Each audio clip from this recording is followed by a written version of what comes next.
And I want to thank Colleen for bringing us all together. And Florian, where is he? For bringing us all together. C'est sûr que venir passer une journée, un samedi, en conférence, c'est toujours une décision qu'on prend avec un petit peu de recul. Mais je vais vous dire que j'ai beaucoup appris aujourd'hui et que ça a été vraiment une journée non seulement intéressante, mais vraiment pour l'imaginaire, surtout pour les différentes disciplines et les différents groupes qui sont dans la pièce. Je peux vous dire que ça a été vraiment une journée très, très riche et je veux non seulement les présentations, mais aussi l'engagement de l'auditoire. Alors, merci beaucoup à tous d'avoir été ici. Merci encore à Florian et à Colleen. And most of all, thank you for the popcorn, which I've never been at a conference where that kind of popcorn was served. So thanks very much. This is the panel where we turn to rights to new technologies and the public-private divide. So the notion of a public-private divide is something that health law, health policy, health ethics grapples with and has grappled with over several decades. But I think what is now on the horizon, or what is not only on the horizon, but actually has arrived, is a whole new ballgame in terms of how we think about that public-private divide in light or through the lens of the impact of artificial intelligence. And I hope you're as excited as I am to hear our three panelists. We're going to begin with Nick Terry, who is the Executive Director and Professor of Law at the William and Christine Hall Center for Law and Health, the Robert McKinney School of Law at Indiana University in Indianapolis. Correct. Okay. It's a flyover city. It's a flyover. Okay, that's right. He'll be followed by the woman who needs no introduction. That is to say, Colleen Flood, one of our hosts today, who's the Director and Professor of Law, the Center for Health Law, Policy and Ethics at the University of Ottawa. And finally, we will have a presentation, attends un petit peu, je l'avais ici, de Vardit Ravitsky, c'est ça, je l'ai eu, qui est professeur agrégé au Département de médecine sociale et preventive de l'Université de Montréal. So let's start with you then, Nick. Well, thank you, and let me echo the comments of so many others about Florian and Colleen for this wonderful invitation and what, until this very moment, has been a great conference. So in a recent article, I attempted a thought experiment regarding the possible business healthcare model behind the announcement by Amazon, Berkshire Hathaway, and JP Morgan that they are jointly building a new healthcare entity for their employees. In the article, I referred to this new venture as Prime Health. Subsequently, I was disappointed they didn't follow my advice, preferring the name Haven, which I think is only a good name if you're disrupting the hospice industry. Anyway, in that article, which also looked at the healthcare ambitions of Apple and Alphabet, I referred to these technology companies as hybrid healthcare entities. I used hybrid in the sense that these companies were not obviously looking to disrupt healthcare in the Harvard Business School sense of incumbents being replaced with entrant attackers, even though I suspect that may be Amazon's long-term endgame. Rather, in the interim, Apple, Alphabet, and Amazon struck me as seeking to add new technologically enabled layers of services or products that complement incumbent healthcare, and in the course of that, they may also peel off a few components that they want to fully disrupt. And of course, the list does not end there. Microsoft has scaled back its visible healthcare services, but is still a leader in cloud SAS. Facebook reportedly put its healthcare ambitions into cold storage after one of its many privacy oopsies, while arguably ride-sharing companies like Uber and Lyft are beginning to disrupt social services by bringing newfound mobility and hence access to services for underserved persons. Although in the article I used hybrid in the sense of part technology, part future healthcare company, here I expand on its use to explore parallel phenomena, and I try and pose two questions. First, increasingly will these companies blur the line between private and public healthcare? And secondly, what are the implications for avowedly public healthcare systems as hybrids tighten their grip on clinical data and build out proprietary algorithms and derived data? In a nut, are these public-private models the future sort of technological facsimiles of nest-stealing cuckoos? The hybrids start by including healthcare services in their products to bolster their marketing messages. For example, Apple's view of its phone as a portal for managing daily life, or Google's intent to index all information. However, these private companies often seek to sell their products and services to public healthcare entities. For example, Apple has announced that it's working with the US Department of Veterans Health Affairs, which is our only true public healthcare entity. It's a vertically integrated public system, so that veterans would be able to securely view their aggregated health records and so on. Alphabet, no doubt, will market commercial algorithms based on its DeepMind risk prediction research. And Amazon has already released cloud-based software that can parse EHR data to provide data for analytics software. Amazon is never subtle. Its prime directive is to extract profit from all transactions. So there was little surprise when it added secure transmittal capabilities to, is there one here, or can I say Alexa? It's okay. To Alexa skills, enabling healthcare entities to build applications that would comply with our HIPAA health security rule. As always, Amazon will be its first best customer, and you can easily see why how Alexa will be used to prompt patient compliance after Amazon has purchased PillPack for $1 billion. So it will sort of complete a feedback trip for compliance. Many of the consumer-facing products produced by the large technology companies are discretionary purchases rather than, to use the insurance term, medically necessary. Of course, that itself raises equity questions. As Andy Slavitt, a CMS administrator under President Obama, oh, we missed him,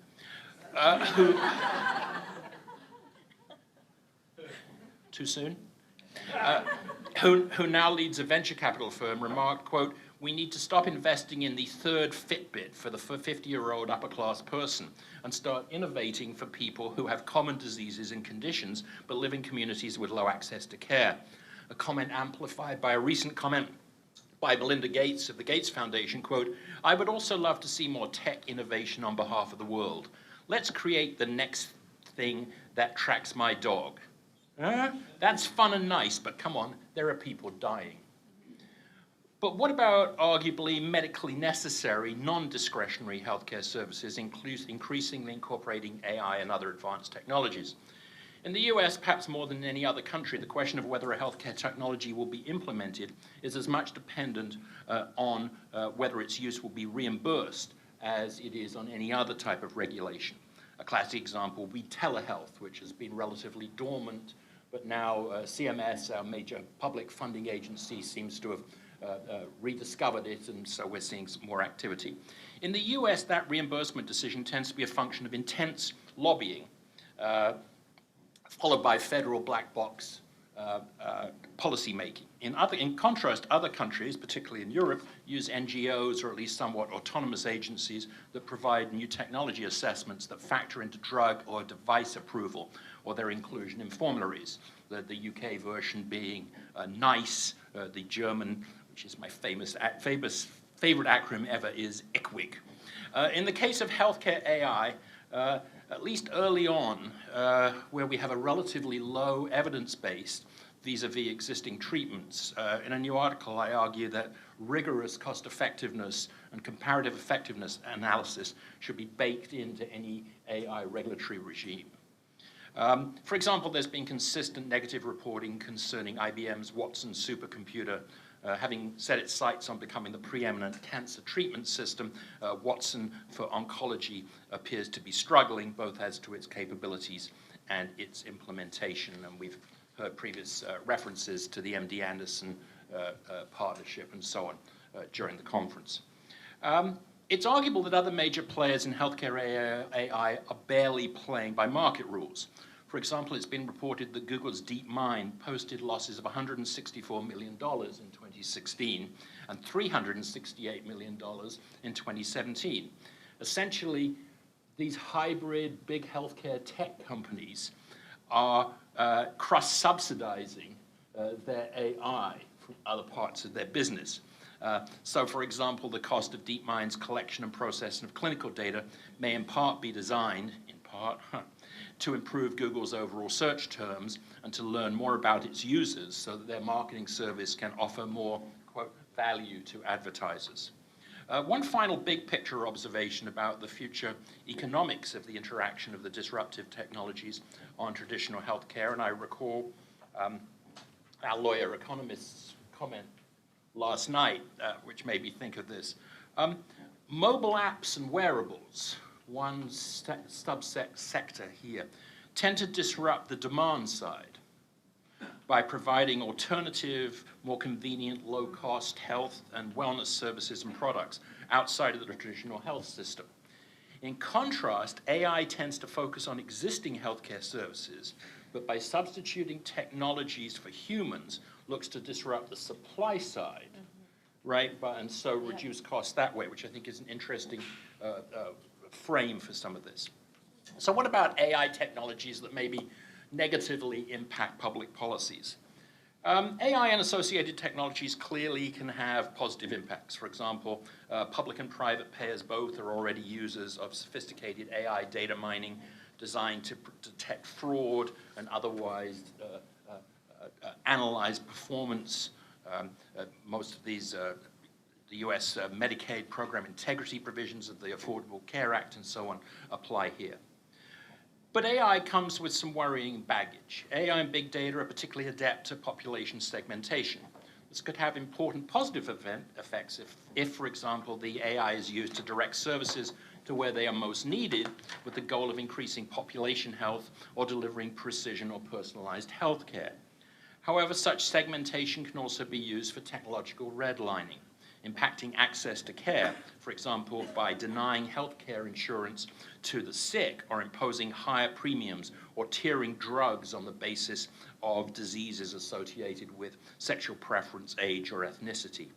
Although these are peculiarly US problems, even public systems that more fully embrace healthcare solidarity may find AI being used in rationing and other resource management situations with unintended consequences.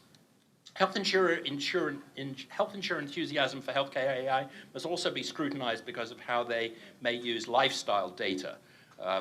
This is certainly something that life insurers are playing with. A similar concern exists about employers using wellness data. I guess my conclusion is beware your employer's offer of a free Fitbit. Hybrids clearly disrupt common beliefs about data access and ownership and data access. They implicate both the ownership of clinical data used to train AI and the data subsequently generated by the AI.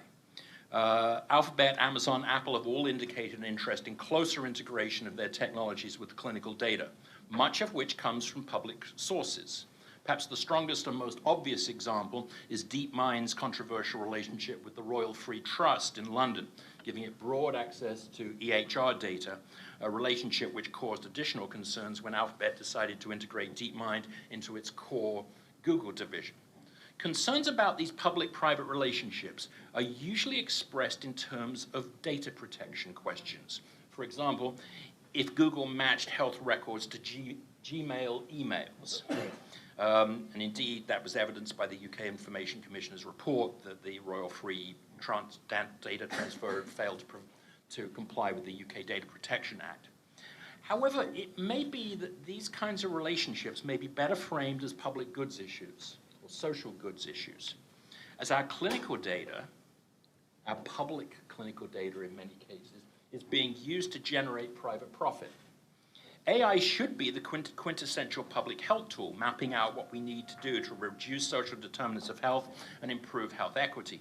Today, however, healthcare stakeholders are more likely to use these tools for more pedestrian revenue-generating purposes, such as reducing readmissions that lead to, in the US, Medicare readmission penalties, or data mining to try and avoid health equity provisions baked into our Affordable Care Act. In a 2010 report, the Institute of Medicine argued, quote, broader access and use of healthcare data for new insights requires not only fostering data system reliability and interoperability, but also addressing the matter of individual data ownership and the extent to which data central to progress in health and healthcare should constitute a public good. The UK House of Lords Select Committee on Artificial Intelligence has gone further, quote, the data held by the NHS should be considered a unique source of value for the nation. It should not be shared lightly, but when it is, it should be done in a manner which allows for that value to be recouped. Relatedly, the GDPR provides, quote, the processing of personal data should be designed to serve mankind, etc., etc. Hetan Shah is correct in arguing that in addition to transparency and other regulatory imperatives, in the long run it will be the data which is the monopoly asset, and that the public sector should be more confident in its negotiating power with AI companies.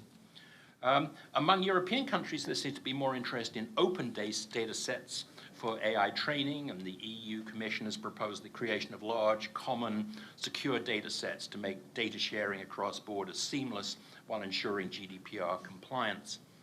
In the US, these are starkly challenging questions, because unlike many Western industrialized countries, the US has not embraced the healthcare solidarity that typically underpins such societal good or healthcare data ownership concepts.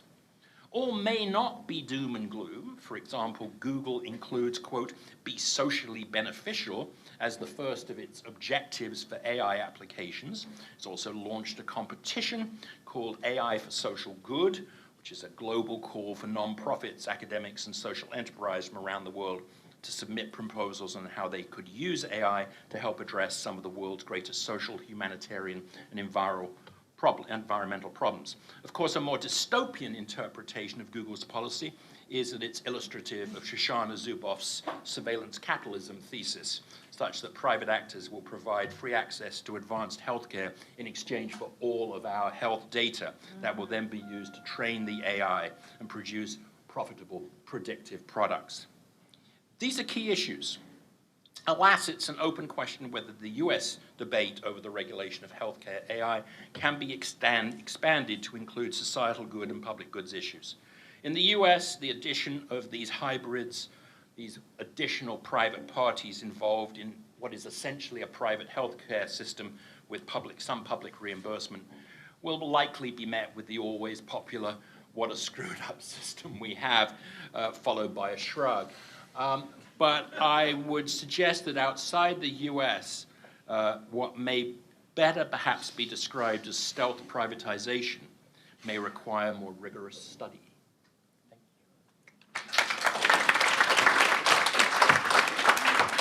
Thank you very much. We're now going to have Colleen's slides are going to go up momentarily. Yeah, we forgot thoughts and prayers. Thoughts and prayers. Thoughts and prayers.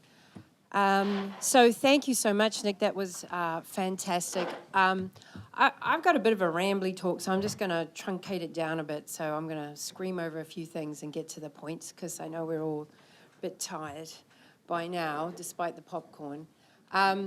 So as I said last night, I think from what I see of the evidence that AI and other incredible innovations in medicine are coming in thick and fast, and we're just seeing the tip of the iceberg of what is going to happen.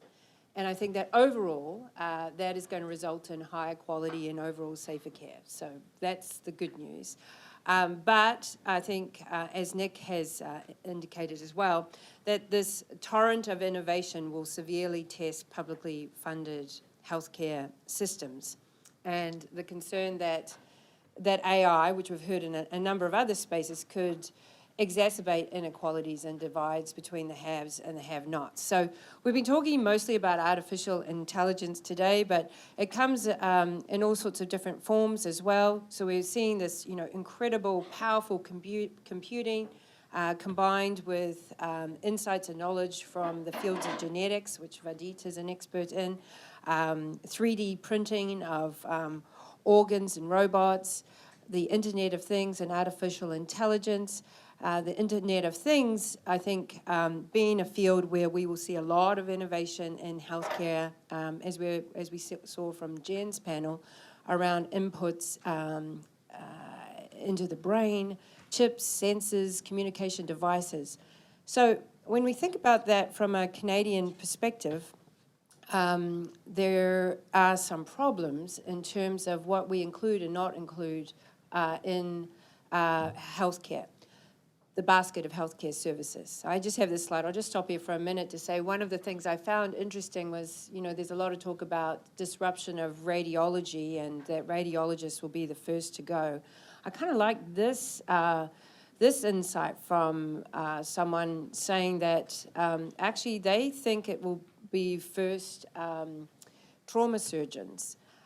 Because if driverless cars are actually on the road, there'll be so many few trauma incidents that it will be trauma surgeons that will be the first to go and not the radiologists. So, and that's actually a lovely thing, I guess, except if you're a trauma surgeon, because it's not about the technology replacing the individual, technology doing the work, but technology actually being preventive here. So I thought that was quite an interesting insight. So, but when we come to the to think about the public healthcare system, I'm just going to jump over a couple of slides because, as I said last night, one of the problems is the problem of cost for the public healthcare system, and how we incorporate new technologies and things into our healthcare system. And we had, Peter Azario and I had a little bit of a debate last night about my concern that a lot of people seem to want to talk about AI as being additive to physicians or healthcare professionals. So healthcare professionals will still be there, perhaps in the same numbers that they are, but we're going to be able to do a lot more things. And that is all great, but the total cost then must be more, right? If we're keeping the same number of labor inputs and we're adding a whole lot of new technology, then the cost may be more. And I think the other particular thing that we must remember about healthcare is that healthcare, unlike other industries where new technologies come in and the costs go down, that never happens in healthcare. It doesn't. And so new technologies come in, old technologies still stay there because nothing really gets displaced. It's still covered, it's still insured. Some people think they have an entitlement to it. Government, public plans, private insurers are absolutely allergic to de-insuring anything for fear of upsetting somebody. So new technologies have to kind of compete, not on a level playing field because the system is so sticky. Right, so we kind of look with a hairy eyeball, if you like, at new technologies coming in because we feel we are committed to the old stuff, regardless of its relative merit. So we have that problem in our healthcare system that we have to figure out. And these problems are getting more and more extreme. So I'll just jump along to this question of precision medicine. For example, there is a recent drug that was approved by Health Canada at a cost, apparently, it's not actually clear what the cost would be in Canada, but in the US it's about $475,000 US, a one-shot treatment for a very expensive cancer drug. And in Canada, CADTH, which is the Canadian Agency for Drugs and Technology Assessment, which is a federally funded body that does cost-effectiveness analysis, has said that they would only suggest it be funded by our governments for children, but then only if the cost came down.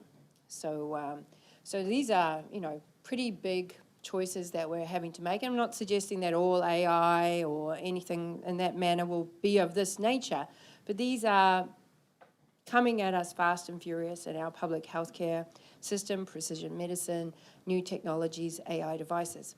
Now, the other problem that we see in healthcare more generally is the problem of disbursement of benefit. So this is what they're talking about, this wave of torrent of innovation is what some folks are calling the fourth industrial revolution.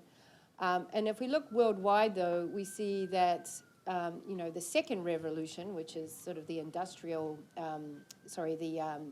assembly line electricity has only been experienced by 17% of the world, the third revolution by just more than half, and the fourth revolution potentially by an even fewer number of people.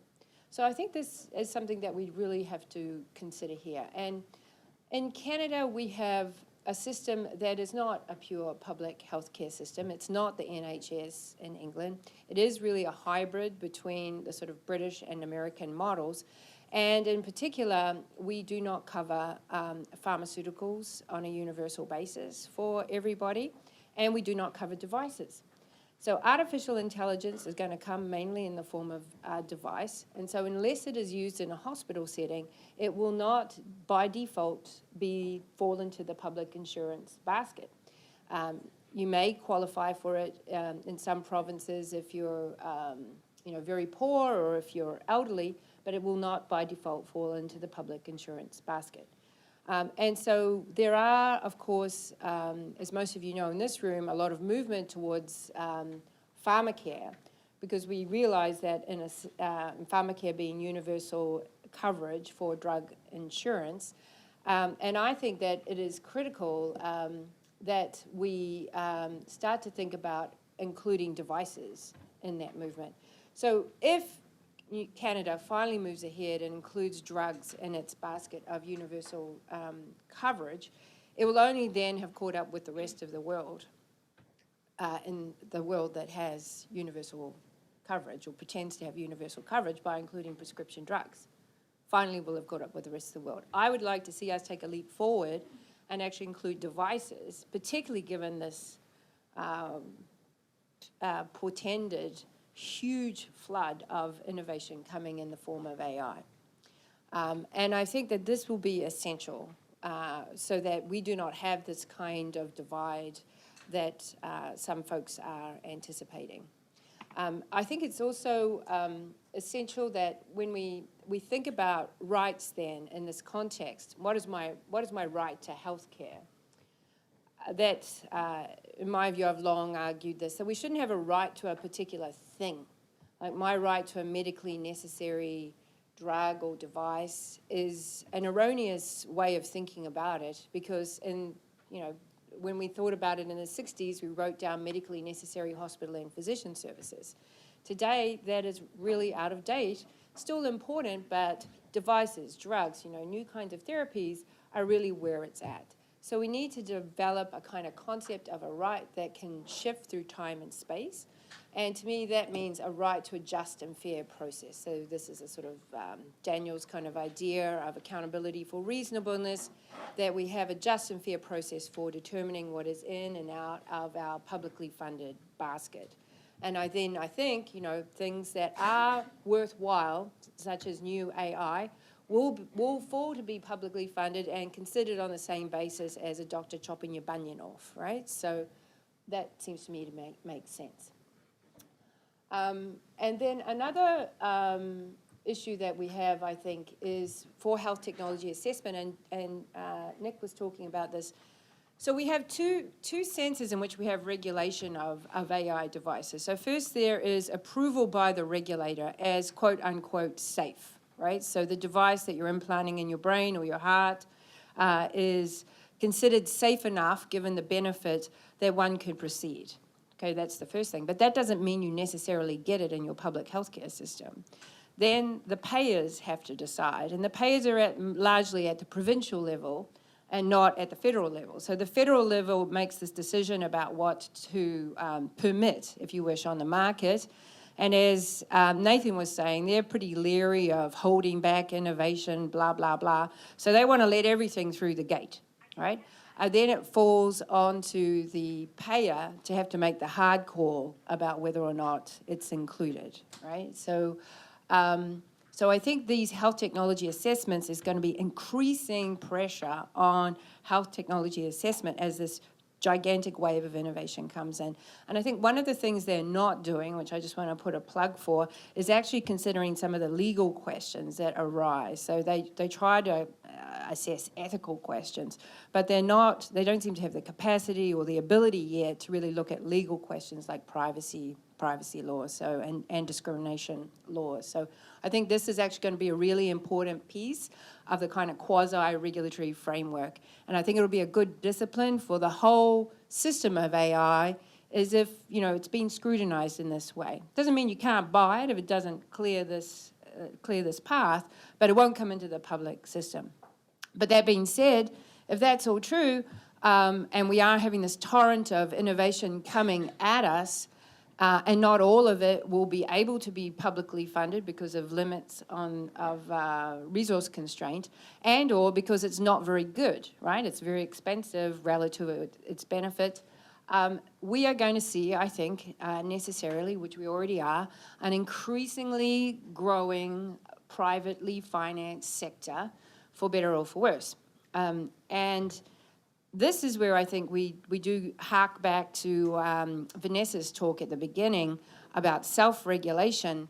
When it comes to the privately financed sector in Canada, we have a really weird sort of thing, which is basically if it's not public, it can't be important, and therefore we really don't need to bother regulating it. And I think we have to really start to improve our game here.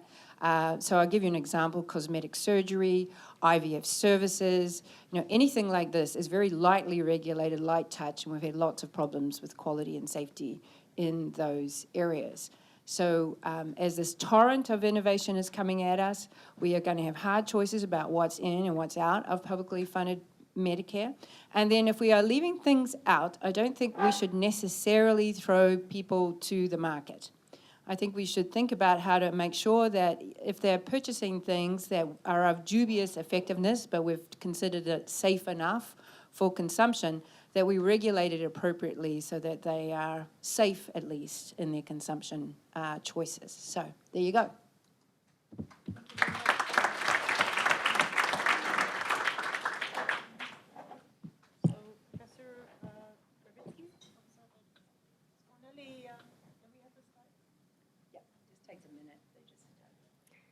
Thank you for the invitation. Delighted to be here. Colleen is always a tough act to follow, not just the fascinating content, but the sexy accent.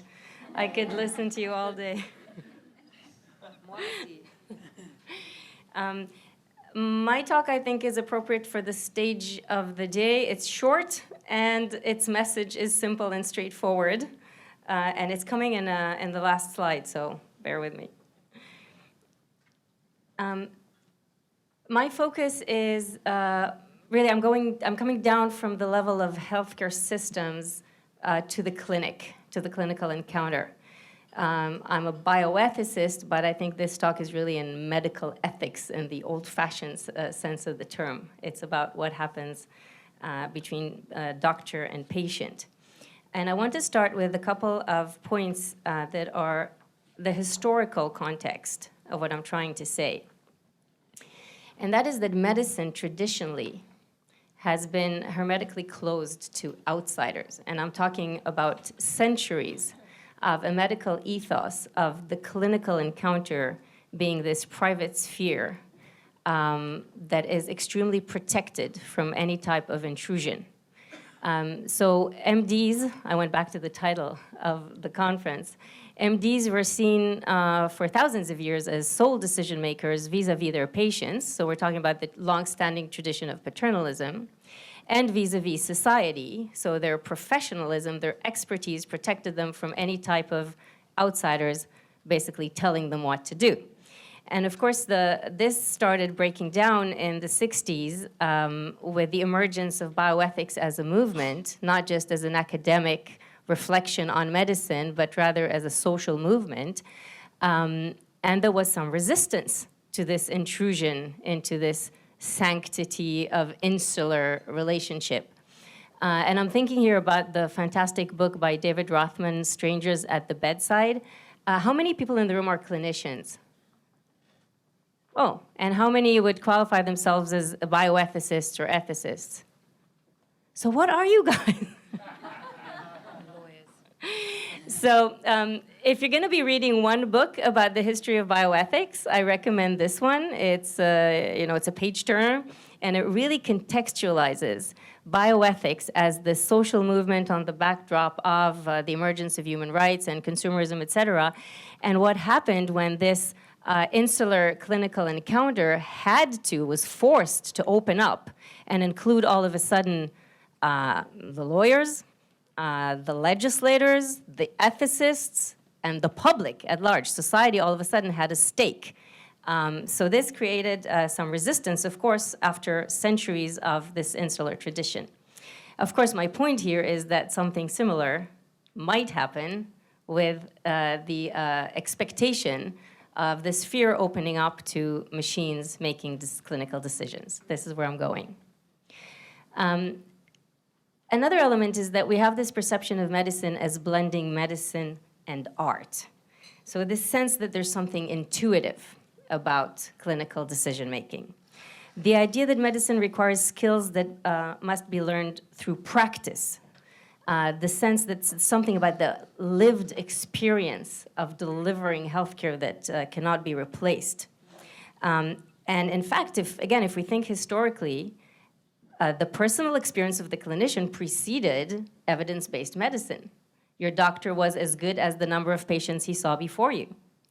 Evidence-based medicine forced doctors to think differently about this, and AI, in a way, is just the next step in that same direction. But the ethos of medicine still holds dear this notion of practice, and practice of medicine as art. So as my friend Alex London, who really inspired a lot of my points, says, machines are sometimes seen as encroaching on realms of decision-making revered as the province of expert professionals. And of course here, I'm thinking of the person that shaped the public view of medicine more than any other, Dr. House.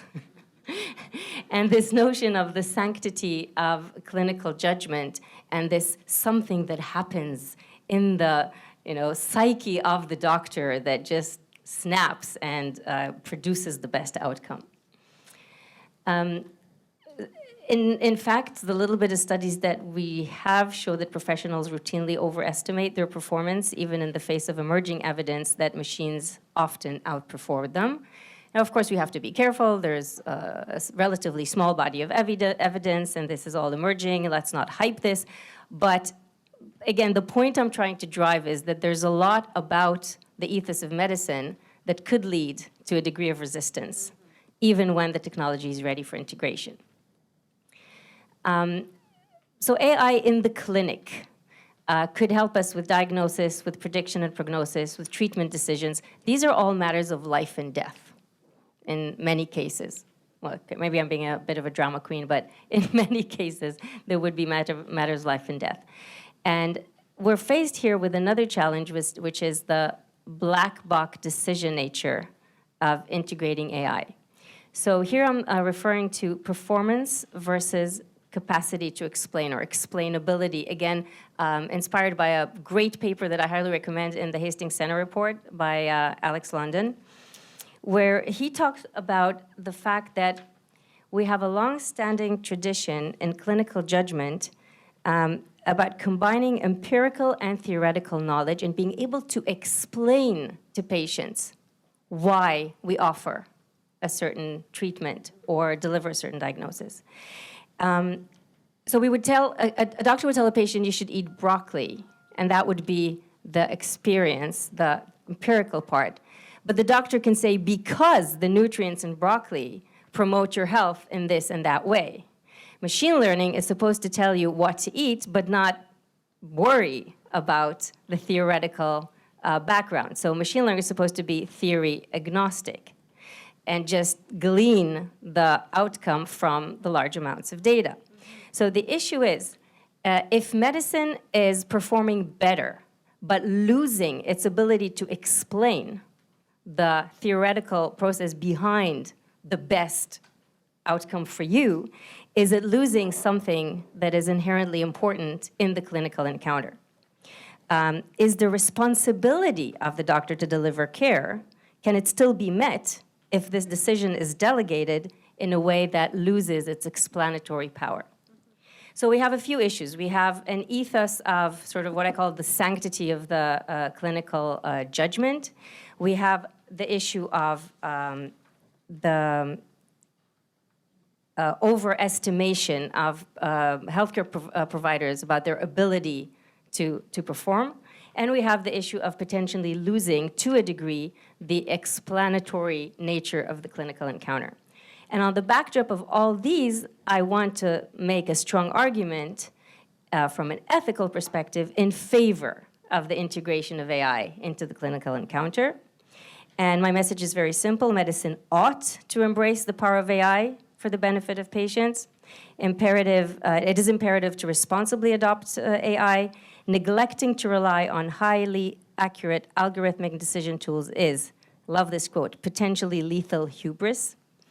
And that we should all overcome this aversion to innovation if it's only because it threatens the prerogative of clinical judgment.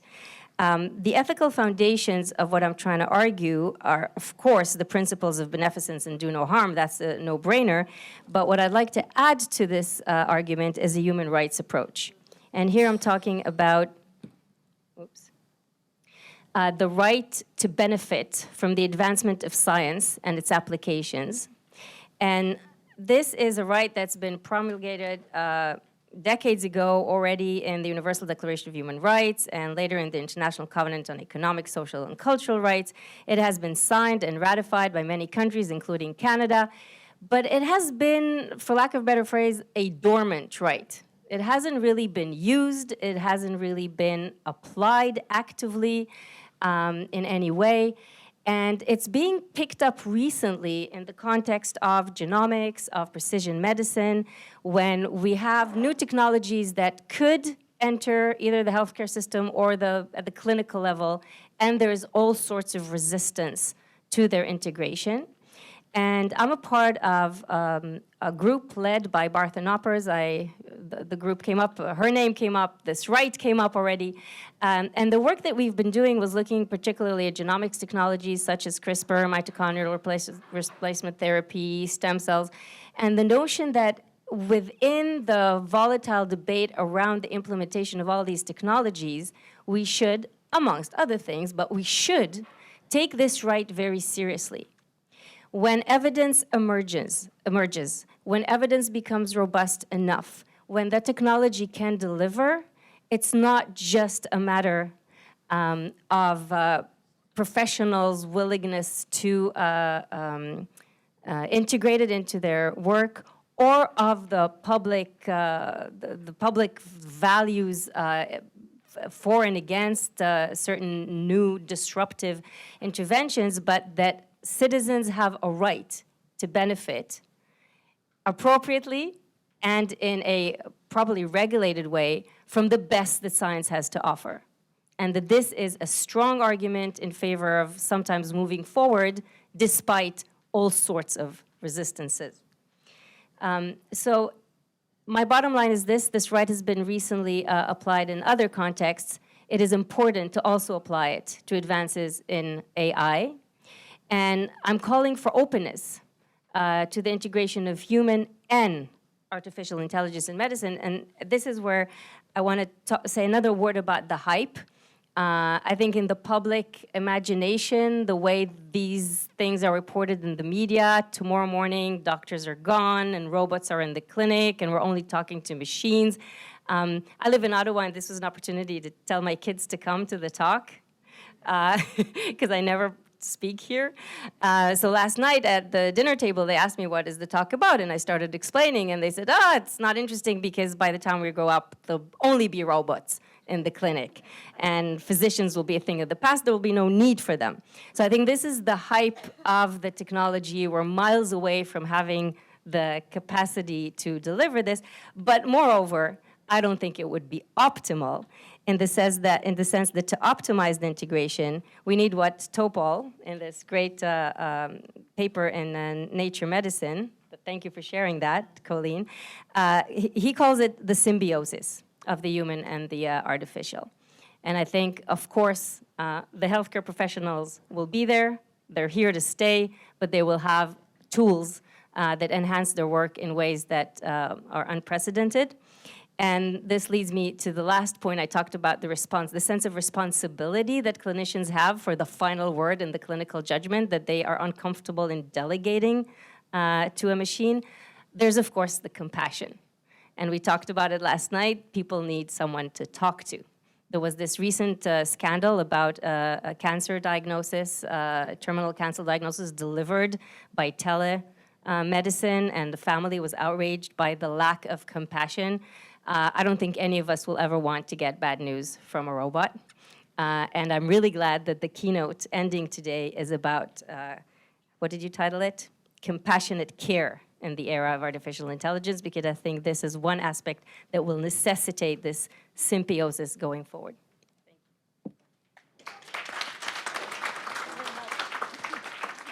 So like the first panel this morning, we have different, I think, takes on the impact of technologies on the public-private divide and whether it's a good, bad, or both things. And so I think we heard how some of the negative impact could play itself out in Professor Terry's speech. We had the more positive look at it through the lens of Professor Ravitsky's speech. And I think Colleen was trying to be pragmatic by saying that the ideal is probably not possible. We would want to, but we need to regulate as much as possible if AI has an impact in the private sector, and not let it grow like the Wild West, but try to regulate it in any way possible in the Canadian context. So that's an interesting difference of opinion. I'm going to open up the floor for questions, and I'm just going to, since I don't see anybody at the mics yet, I'm just going to use the chair's prerogative and ask a question, if I may. One of the things that is interesting is that we've had a day where we've sort of talked about and talked around artificial intelligence, but we started the day, in the first presentation by Professor Funken was, well, you know, medicine is not that different than other sectors that need to be regulated, right? So in effect, medicine is not special in the way we think about the regulation of AI, or we think about the impact of big data and technology in general. And this afternoon, what we have in this panel is that, well, artificial intelligence is, you know, it's another kind of brick in the wall. It's another brick in the path of how medicine evolves. And so I'm getting the sense that what I'm hearing is that it's not as disruptive as we may have been led to believe, or is it? So I'd like to ask the panelists to answer that. In the same way we were forced this morning to think about whether medicine is special in terms of the impact of AI, is in fact AI all that special in the very long trajectory that we have of the evolution of medicine?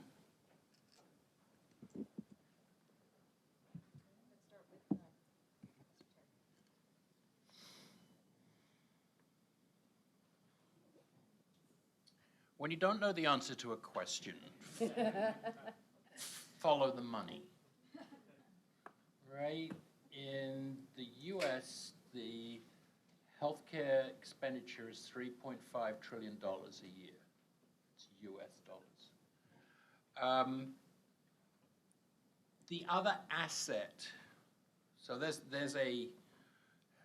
there's cash on the table that can be glimpsed by developers to get a part of that.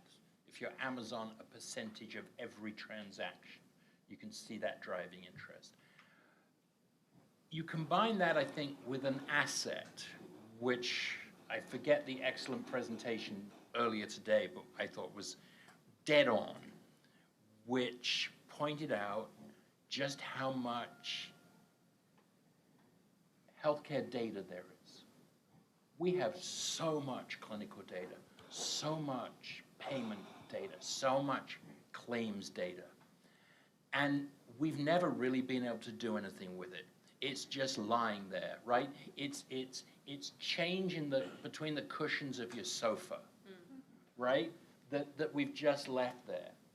And now we have a new vacuum machine, right? That not only takes out the dog hair, but will cash the change. It's getting late.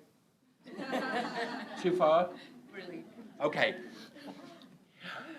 And I think those two pieces together are really driving an interest in AI in healthcare that arguably is not logically or rationally proper, that other areas may be more interesting. But I think I see this coming at us like a bullet train, primarily for those reasons. Sorry for the metaphor. No, I'm only kidding. So it's a great question, and Brian and I were looking at a case from, I think it was like the 20s or 30s, where a physician was being held to account for not using an X-ray. And the court said, you know, what kind of world is it coming to where a physician is required to use this new fangly dangly stuff and not, you know, just use his mind, basically, his skills. So the court did not require the use of the X-ray. So we were kind of thinking about, you know, tort law as a means of encouraging or overcoming resistance, and we don't see it happening anytime soon because judges and courts are often very differential to medical decision-making for better or for worse from the patient, well, usually for worse from the patient's perspective. So I was thinking about that, but I think that the pace of change, what we are seeing, you know, this Topol review and the other reviews, just the stuff that's in the pipeline, it seems utterly transformative. You know, if even just a tenth of it comes to pass, it will be a breathtaking kind of move forward in medicine. So I think Vardit's point about physician resistance and unwillingness to adopt is an essential one. And I think everything that we can do to encourage the uptake of beneficial science and innovation, where possible, we should do that, because of course to not do that are basically bodies on the floor. We may not know that, may not know who they are, but that for sure will be the case. But I just the lethal hubris. But then I think where we maybe part company is that, to me, the allocation of resources, and I think you would agree with me on this, is a hugely ethical part of all of this. Like, to fund one thing or to pay an excessive price for one thing is by necessity not to fund other things, unless you've got like a gigantic freighter load of money that keeps coming off the coast of Canada, which so far we haven't figured out. So we only have so many resources. So if we fund X, then we can't, by necessity, fund Y. And it's usually, you know, the privileged and the wealthy and the connected who manage to get their stuff funded. Well, you know, whereas in this country, people are still dying because they can't get insulin, which we invented with Banding and Bess. So, you know, if we're talking about getting fancy, dancy, new oncology drugs and AI and this and that and the other, and we still haven't figured out how to get everybody in this country access to insulin, we have a logistics problem. So I am focused on, I guess, the pragmatic side of this, like how do we actually make sure that as many Canadians as possible benefit from these innovations and not just the relying on trickle-down economics, right, which never sort of works sometimes, I guess. To me, the answer is straight out, yes, it is disruptive. But it's an opportunity to talk about the impact that pace has on the way we think about disruptive technologies. We got used to everything happening right now. So think about the internet or cell phones. They were not there, and then the next day they were there. And I now hear a lot of my colleagues say, oh, genomics is not delivering. You know, we sequenced the genome 15 years ago. We thought that by now everybody will have their DNA chip when they go to their primary care physician, and precision stem cells. We're not delivering. Like, CRISPR has been around since 2012. We don't have the first clinical trials yet. We got used to things happening almost instantly. And so if it's taking a decade or 2 or 3, which is absolutely legitimate for a technology like this to get to the point of robustness, we don't think of it as disruptive because it's taking 2 days. So I'm just like, you know, give the technology time to work its way to the point of being implementable responsibly. It's still transformative and disruptive in the sense that it's qualitatively different, it's unprecedented, and its impact will be completely transformative, but we should not expect it to happen in a year. Okay. So in the interest of time, maybe we could take the questions and then have the panel respond all at once. So, yep, go ahead. The comment about follow the money that got me out of the chair. Because I agree, and to be clear, I am very much for industry playing a role in having these products, you know, be developed, refined, and sold. But I think what we have is the opportunity to say, in addition to the companies that are following the money, what is the public benefit that we should be seeking in the short term? And I'm interested in the panel's specific ideas. So Vector Institute, I'm sure among others, now we have 7 potential priorities, we're going to consult on them. All of them would have to be sustainable in the long run, but they don't have money at the heart, I'll tell you that. They have public benefit. And I'm just interested in your views. If you took the money out of the equation and said, what should we be focusing our health AI efforts on for public benefit, if you have specific suggestions? Test, test, test, test. Seems that these are voice activated. Now and then. Okay. Anyway. But don't let me have to impose the House of Commons rules, like where you only, don't let me have to impose the House of Commons rules where you only get 30 seconds. Go ahead. So quick comment on AI being theory agnostic. If I was going to be crude, I would say that clinical medicine is theory naive or theory simplistic. You know, if you take Nancy Krieger's view about webs of causality, it's not surprising that when you let an analytical process loose on much richer multivariate data, you're going to get things that are more complicated and involved. And maybe the better way to think of it is that we just don't have the intellectual capacity to inspect just yet what's going on inside these AI estimations to see what's going on in terms of a more complicated theory. So just to turn that on its head. Is there another question? Yes. Okay, we'll do that. So thank you, panel. I'm Brenda Wilson, Memorial University. I want to link 2 thoughts and hear what you think about this. Inherently, biological mechanisms are complex, and almost everything and almost all medical practice is based on probabilities, and we're applying probabilities from huge populations or small populations in studies, and we're applying them to individual patients. And so the analogy with genomics is quite apt, because even now, sequencing thousands of variants, there's a plateau, there's a limit to the prediction that you get from that. So we still have limitations on, we think in binary, disease, not diseased. But in fact, the world is in a continuous distribution. And the implications for medical practice are, and so this wants to talk to this idea of resistance, is that if you like, your doctor, your physician, your health professional is that last line between all of that and the patient and their decision-making. And therefore, I would say the patient-centered ethical way is to actually act cautiously and to work with the patient. We're in the era now of patient-centered care, minimally disruptive medicine. If you go to the Scottish example, realistic medicine. It's all about working with people to say, in this era of uncertainty, in this situation, what are we going to do? And so I would not characterize it as resistance, as saying this is the ultimate in patient-centered care and caution.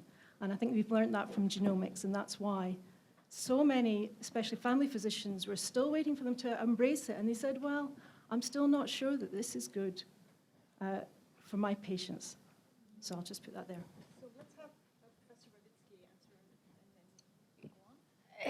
Brenda, I agree with everything you said, and I think my argument was against resistance stemming purely from historical sticky reasons, as Colleen called them.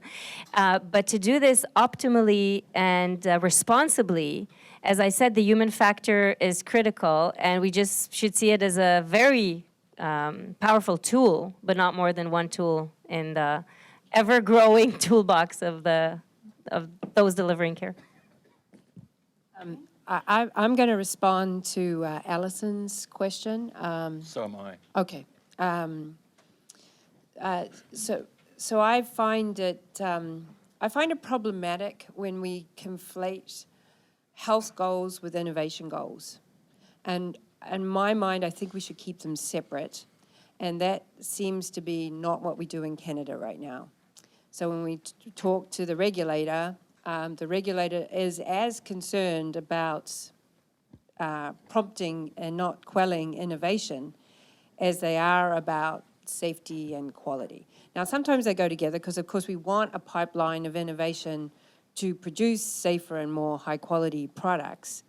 But I think, when we're starting to think about, well, we need to protect the Canadian industry, or we want to keep pharma in Quebec, or we want to make sure we have a robust AI industry, these are all good things, but they should not be the responsibility of Health Canada, in my view. They should be the responsibility of innovation, innovation industry, and that we need to separate those logics out. Health Canada, the regulator, should be focused on quality and safety, full stop, not the strength of the industry, and that if we feel the need to, and rightly so, if we want to incent the industry and innovation, we should do that transparently and openly, not through high prices on people when they're at their sickest and most vulnerable, but through transparent and clear subsidies or whatever we need to keep Canadian innovation lively.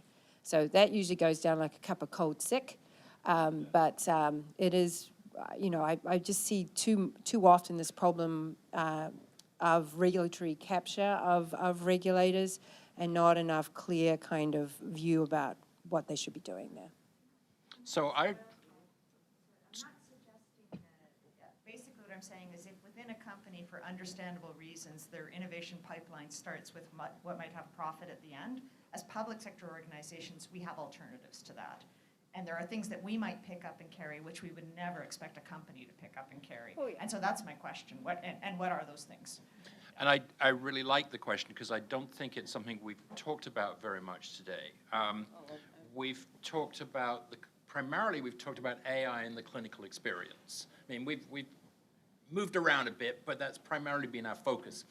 And that's downstream health, isn't it? Right? And we probably can get by, even in an AI world, with a mixture of public and private stakeholders dealing with that downstream area. It couldn't be a lot worse than it is now, right? But the public benefit is upstream, right? It's looking at population health. It is what can we do with AI that decreases health disparities, improves social determinants of health, improves structural determinants of health. And if we can get our policymakers, our intramural funders, to fund that kind of AI research upstream, then I think the return on investment, the ROI on that, will be way greater. We always know that that's where we should be putting our money, but instead, because we like sparkly, shiny new things, we put it downstream. There should be a time where we stamp our little feet in the carpet and say, policymakers, invest upstream, take this AI promise and do something at the social determinant disparities level. Thank you very much. I have to say that you've just seen why this panel, I think, is a great example of why this conference is so great, why it's been such an exciting day so far, because you don't get these kinds of exchanges in every kind of a conference. You don't have stakeholders and industry interacting with officials and with professors of law, medicine, and other disciplines. This is an extraordinary experience. This has been a terrific panel. Thank you all very, very, very much.